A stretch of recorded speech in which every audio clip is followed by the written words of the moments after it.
ഒരുപാട് ഈ വിഷയത്തിൽ നമുക്ക് വ്യക്തത കിട്ടും. ഇപ്പോൾ ഞാൻ കഴിഞ്ഞ ആഴ്ച പരിചയപ്പെട്ടു. അയാൾ പ്രകാശ് സംസ്ഥാന കൗൺസിലറായിരുന്നു.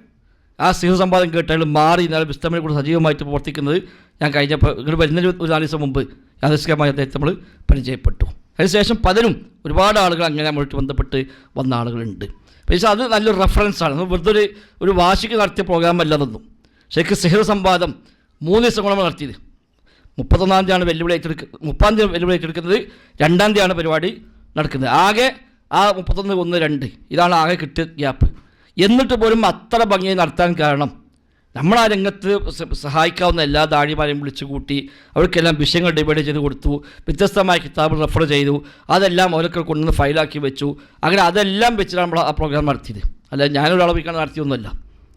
ഇനി നമുക്ക് ആ വിഷയത്തിൽ എത്ര കാലം കഴിഞ്ഞാൽ ആട് സംഭവിക്കാണ്ടെങ്കിലും അവർക്ക് ഇനി ആ പണി ഒന്നും എടുക്കാൻ ആവശ്യമില്ല. അത് മുഴുവൻ നല്ല റെഫറൻസ് ഫയലായി നമ്മുടെ കയ്യിലുണ്ട്. ഇപ്പം നമ്മൾ കഴിഞ്ഞ എല്ലാ മുഖാമുഖങ്ങളും ഏതൊക്കെ വിഷയത്തിൽ മുഖാമുഖം നടത്തിയോ അതിലൊക്കെ നല്ല ബൃഹത്തായ ഫയലുകൾ നമ്മൾ ഉണ്ടാക്കിയിട്ടുണ്ട്. നമ്മളെ ഹിക്കമി അൽഹംദുലില്ലാഹ് ആ രംഗത്ത് വലിയ സേവനമാണ് ചെയ്യുന്നത്. ഇനി ഈ വിഷയങ്ങളിൽ ആര് മുഖാമുഖം നടത്തുകയാണെങ്കിലും അവർക്ക് ഇത്രയേറെ വർക്ക് ചെയ്യേണ്ട ഒരു കാര്യവുമില്ല. ആ ഫയലെടുത്ത് അത് പഠിച്ചാൽ തന്നെ അവർക്ക് പോയിട്ട് ധൈര്യമായി ഈ വിഷയങ്ങളൊക്കെ കൈകാര്യം ചെയ്യാൻ പറ്റും. ആ രൂപത്തിലേക്കുള്ള ഫയലുകൾ ഉണ്ടാകും. അത് പലന്തരപ്പോൾ നമ്മൾ ഡിജിറ്റലായി കൊണ്ടിരിക്കുന്നുണ്ട്. ഇപ്പോൾ അത് പേപ്പറാണ്.